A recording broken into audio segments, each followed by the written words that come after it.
Nagpapasalamat ako kay President Duterte dahil in-endorse ako. At si Presidente Marcos, tinulungan ko. Ang plano lang niya noon, Vice President. Ako nagsabi na Presidente i-file. Pero pag-file si Sara, dahil napakalakas ni Sara, bababa ka, I'll have the leverage to talk to Sara na maging Vice President ka, protected ka na, hindi ka naman dadaya. Tinulungan ko si President Marcos. Hindi pa ko in-endorse ko. In-endorse ako, pasalamat kay President Marcos. Kung hindi niya ko in-endorse, salamat pa rin. Sir.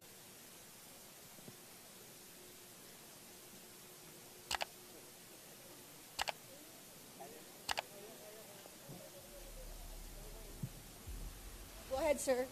Go ahead po. Magandang umaga po sa inyo lahat. Ako po, former Governor Chavez Singson ng Ilocos Sur. Ang gagawin ko po, manalo at matalo, yung ginagawa ko na ngayon. Yung modernization ng electric vehicles, electric jeep, electric tricycles, electric motorcycles. Matagal na pong programa ito ng gobyerno, hindi magawa-gawa. Dahil pinapadala sila sa land bank para umutang. Mag-down payment ng 500,000, mag-porsyento.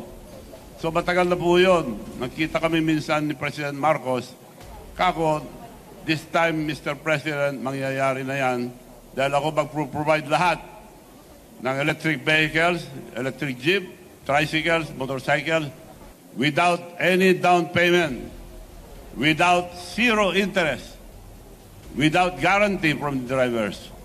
Ang mag-guarantee yung mga mayors, governors, or transport group or cooperative. Buong Pilipinas po yun, malaki po yun, ginagawa ko na. Parating na yung factory ko galing sa Korea, worth 500 million. At mag-uumpisa na po kami by December, latest January. Mass production na po kami. Quality dahil Korean technology, pero dito gagawin. Ang body, manipis po na bakal, pero hindi ginakalawang. So, na-check na po lahat yan. Yung prototype ng dalawa, nandito na. Ginagamit na ngayon yung mga transport group. At nagpunta mga transport group sa bahay. Sabi ko, hanapin nyo muna yung pinakamura para hindi nyo ko mabintangan na nagdinegosyo. Dahil tulong ko lang lahat to sa ating mga drivers na walang sasakyan para sa mga mahihirap. So, nagharap po sila sa China, Korea, Philippines. Pinakamura po, 3 million. Kako, para tunay na tulong gagawin ko, ibibigay ko lang sa inyo 1.2.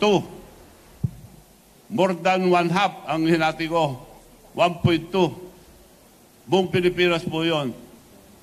At may dagdag pa doon yung card na ginagawa na namin. Meron kaming card na ginagawa sa aming bayan na kung anong bayad nila, yun ang card nila. Etong card na ito, international, worldwide. Dahil Visa card, Narbacan card, lahat ng bayan magkakaroon, ang buong Pilipinas, mamimigay kami libre with bank account, credit card na as a debit card. Okay. So, ito po, gawa-gawa lang namin pero maandar. So, yun po gagawin ko, manalo at matalo, para matulungan ang ating kababayan o lahat ng ating bansa dahil andar ang ekonomiya natin pag nasa bangkong pera. Ang pera ng mga tao ngayon, karamihan, nasa unan lang, tinatago kung saan tinatago. Pag nawala, away. Pag hawak-hawak, may tayasabong, nawala na. So, makakatulong po ito, ginagawa ko na, gagawin ko, at mas marami akong magagawa, mas madali ko magawa kung ako ihalal na senador. Okay. Maraming salamat, sir. Salamat po. Yeah. Tanong po sa media number 1. Melanie. Mean, I'm sorry, Net 25. Miss Mean. Sir, good morning po. Tatakbo kayo under ng what party po? Administration din? Independent, pero ang partido ko, LL. Ano po yun, sir? Lakas loob. Sir, doon sa binabanggit nyo kanina yung mga programa, sino pong transport group yung direkta makikinabang doon sa... Lahat ng transport group, yung Magnificent Seven at mga buses, lahat ng drivers, nagpunta na po lahat sa bahay. at magpipirma na kami dahil mag-mass production na po kami. Lahat ng transport group, no exception, the whole country, nakipag-uusap na po sila sa akin. Michael Rogas. Gov, Michael Rogas po, from Radyo Pilipinas. Saan po ninyo kukunin yung pong pondo para po sa sinasabi po ninyong programa na pagbibigay ng jeepney modernization at hindi ho ba kayo malulugi sa kaning gawin po ninyo ito? Saan ko kukunin? Apo. Ako nang bahala doon, sagot ko yun. Isa lang salita ko, gagawin ko. Hindi ho ba kayo malulugi, Gov? Kung Lugi. Malulugi ako ron. Hindi ako balik malugi basta para sa masa, para sa ating bansa. Kagaya ng ginawa ko Miss Universe. Lugi, sabi niya. Kinuha ko, lugi. Pero maganda sa ating bansa. It was considered as the most successful Miss Universe ever in the entire world. So binibigay sa akin ng Miss Universe anytime. Gawin ko raw, wala nang down payment, wala nang may discount pa. So yun ang nangyari. The best Miss Universe ever. Walang nakakuha po sa Pilipinas ever. Not even the government. Nagawa ko po yun. Last question po. Meron din po kayong digital bank. Maaaring po ba kami bigyan ng konting background nitong digital bank po ninyo, Gov? Yes, yung digital bank, meron kaming bangko sa Amerika. Bihira po maka-approve ng bangko sa Amerika. Meron akong bangko ron, Bigham Bangko International. Meron din akong local bank at meron kaming digital bank. Yun ang tutulong magpandar. Right now, our card is being powered by Union Bank. Katulong yung bangko ng masa na ginagawa ko ngayon. Maybe within a month, andar na yun. Yun ang tutulong dahil dalawang gagamitin ko, Visa card at saka Mastercard. Buong bansa, bibigyan namin to libre, katulong ang ating mga mayors. Matagal na namin programa ito, itutuloy po namin. Kasama ko po yung mga local officials, local government officials, governors, mayors, city mayors, and cooperative and transport group. So, eto po, itatap lang sa jeep nila, lipad na sa account nila. At nagagamit ito sa buong mundo. Nasubukan ko na US, Las Vegas, Japan, Korea, sa ibang bansa, nagagamit po ito. 3 lang nagpapandar ang credit card. Yun yung pay, Visa card, Mastercard. So, ito, Visa card, lumandar. So, ginagawa namin ngayon, Mastercard para sa lahat. Because 77% ang Pilipino walang bank account. Kami po magbibigay sa kanila ng bank account with credit card as a debit card. Okay, Mon Galvez, TV5. Good morning, Mon Gualvez po sa TV5. Sir, just to clarify, kasi sabi nyo nga po kanina, lakas ng loob lang talaga yung pinangahawakan nyo po ngayon. Pero you're saying na ang pinupush nyo po talaga is yung PUV modernization, which is in line sa administration po na plano. Hindi ho ba kayo na-consult or paano ho ba? Hindi pa nagkaroon ng pag-uusap na maisama ho kayo sa line-up po ng administration? At saka bakit po talaga tinuloy niyo po ang pagtakbo pa sa Senado? Ayaw ko po kumandidato noon. Dami nagtatanong dahil sa ginagawa ko ng matagal ito. Bakit hindi kayo tumakbo? Hindi lang ako dahil kontento na ako. Dahil aming probinsya, nag-umpisa ko ang governor, kami ang pinakamahirap. Malit lang ang probinsya namin. Ngayon po, kami ang ikalimang pinakamayaman na probinsya sa buong Pilipinas.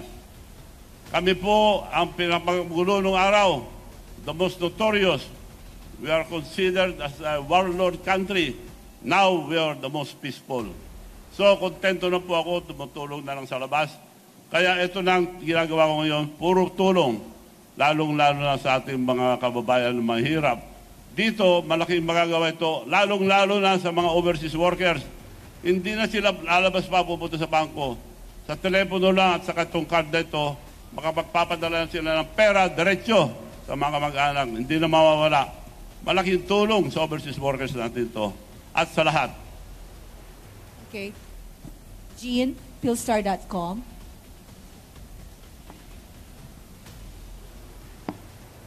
Sir, hello. You said that whether or not you win, you'd fund EV vehicles. So why the need to run for senator? Ma'am, can you repeat, ma'am? why the need to run for senator? Kasi whether or not you win, you'll fund yung mga electronic vehicles. So bakit kailangan niyo pa po tumakbo?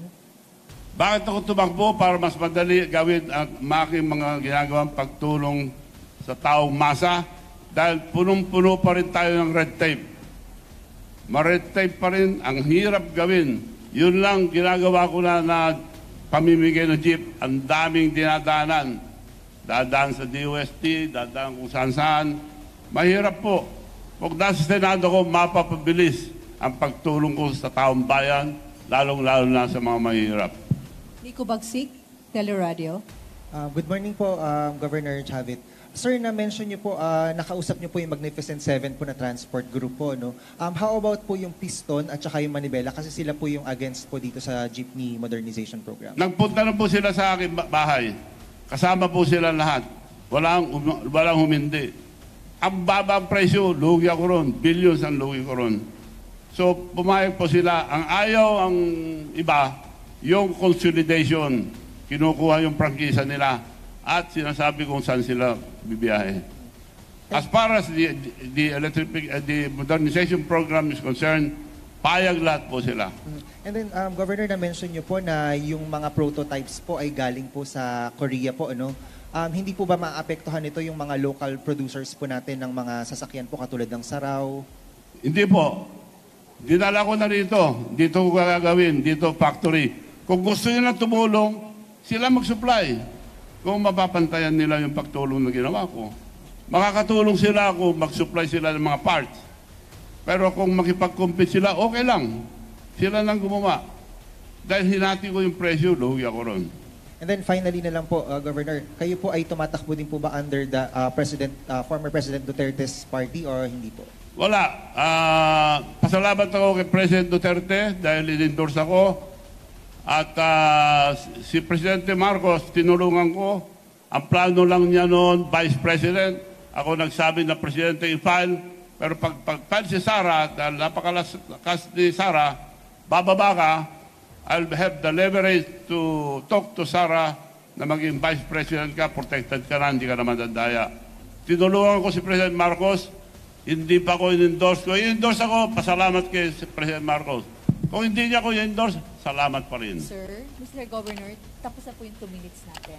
Maraming salamat po sa inyo Thank lahat. you. Okay. Sir, may tatanong na po yung media sa inyo. Tapos na po. Tapos na yung Chair, Okay na? okay na po.